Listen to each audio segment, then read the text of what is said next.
Hey, what's up guys? How you doing? My name is Daniel, and today I'm going to teach you how to play Hoobastank's The Reason. It's an old song, it's in standard tuning, and uses some pretty basic chords, so it should be easy to follow along. We're going to start with the rhythm portion, and then I'll teach you the lead at the end if you want to learn that part too.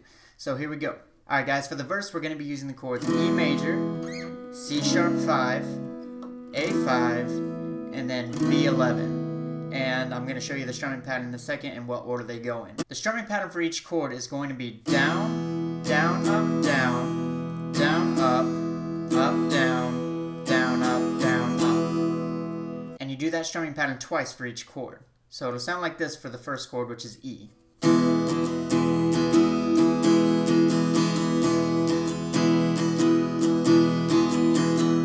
Then you go to the C sharp 5. That's this chord right here. It's going to be the 4th fret, A, 6th fret, D, and G strings, and then the B and the E strings are both open. And again, same strumming pattern, do it twice. Then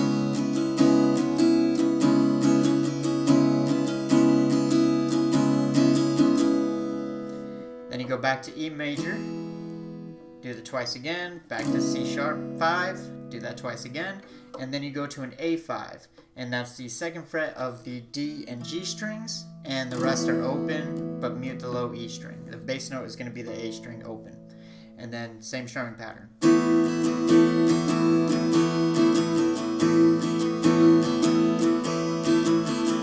And then we're going to go to a B11 chord, and that's a weird one. It's the 2nd fret of the A string, 1st fret of the D string, and the 2nd fret of the G string. B and E are open, and again, mute the low E string.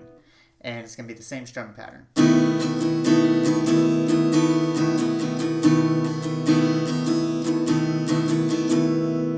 So altogether, the verse should sound like this.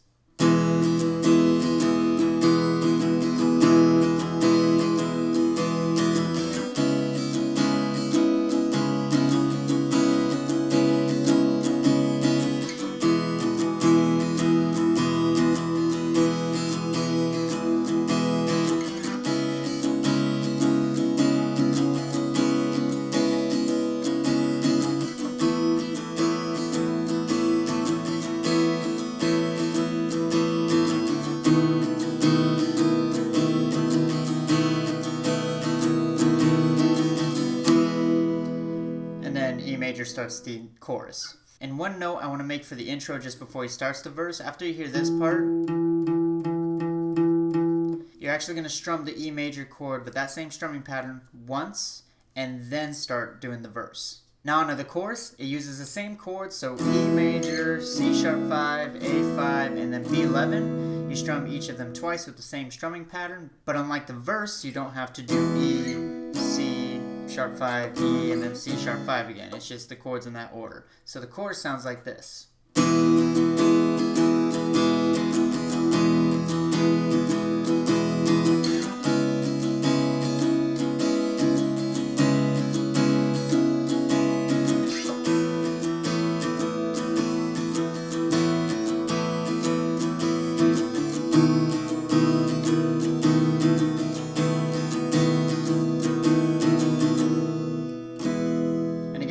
Starts the verse. So pretty simple. The last part of the song you want to learn for the rhythm is actually going to be the bridge. And what you're going to use is a D suspended 2nd chord, which is open D, 2nd fret G, 3rd fret B, and open high E string, and then an E major. And you're still using the same strumming pattern twice for each chord, but you repeat the entirety of it twice, if that makes sense. So the bridge should sound like this.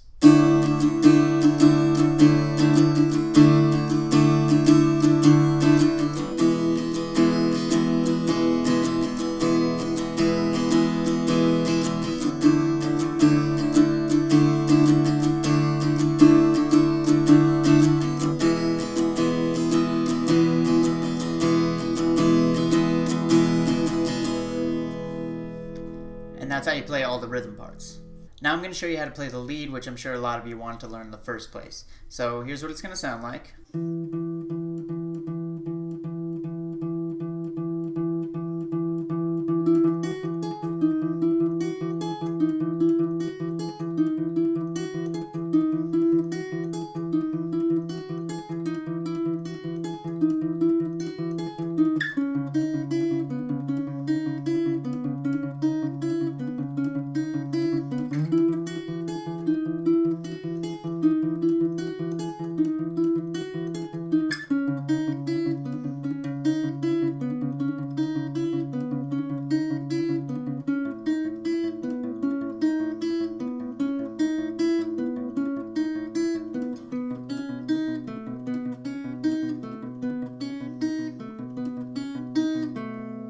It looks like a lot at first, but it's actually pretty repetitive, so it'll get easier as you go. So I'm going to break it up into parts, and here's part 1. So here's how you should set yourself up to make it easier on yourself. Put your index finger on the 7th fret of the A string, your pinky on the 9th fret of the G string, your middle finger on the 7th fret of the B string, and then also your ring finger on the 8th fret of the G string just behind your pinky. And what you're going to do to start is you're just going to keep plucking the 7th fret of the A string. You can do it about 16 times. So count 1, 2, 3, 4, 1, 2, 3, 4. Now after the last time you pluck it, you're going to start plucking the other strings. You're going to start with the 9th fret of the G string, and then you're going to pluck the A string again on the 7th fret.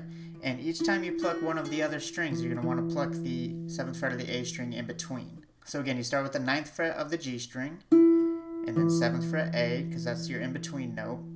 And then you pluck the 7th fret of the B string, A, and then you move your pinky to the 9th fret of the B string, pluck that, 7th fret A, and then you're going to pluck the 8th fret of the G string, and then 7th fret A.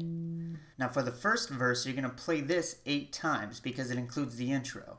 So I'm going to play it a little bit slower for you.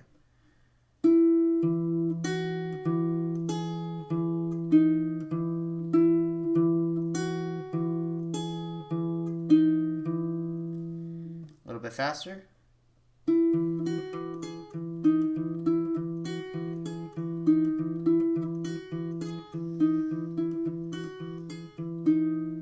Move on to the next part. Again, play that portion 8 times. Now the second part, you want to set your fingers up again to make it easier on yourself. Put your index finger on the 4th fret of the A string and your pinky on the 6th fret of the G string.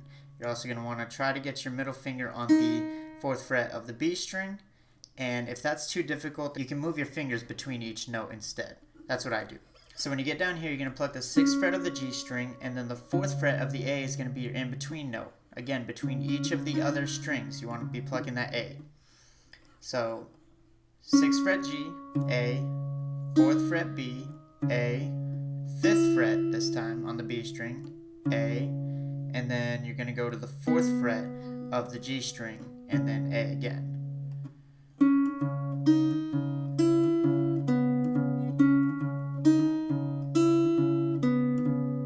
You're going to play that 4 times.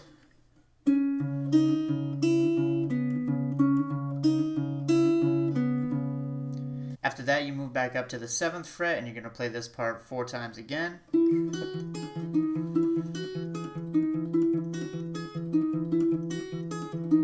then move back down to the 4th fret A, 6th fret G, start there, 4 times again.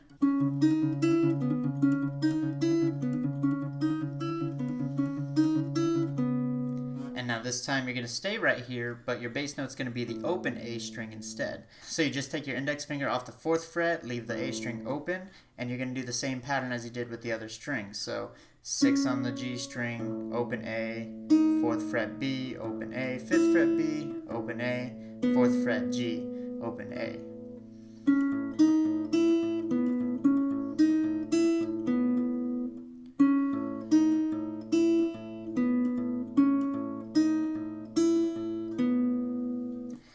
And the last one you're going to want to learn is down here, 2nd fret A string, 4th fret G string, and then you're also going to be using the 2nd fret of the B, 4th fret of the B, and 2nd fret of the G.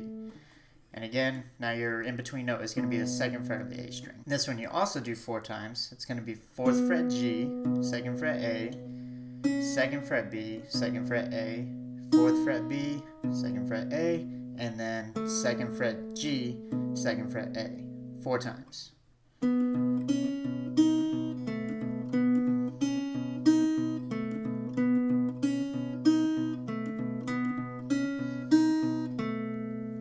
And that's how you play the lead.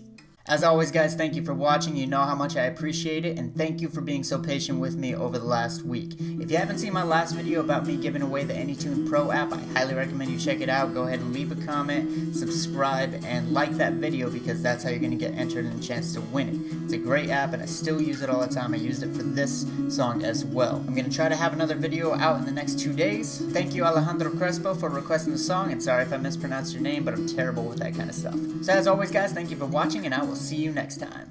Have to sneeze, have to sneeze, have to sneeze, and it's gone.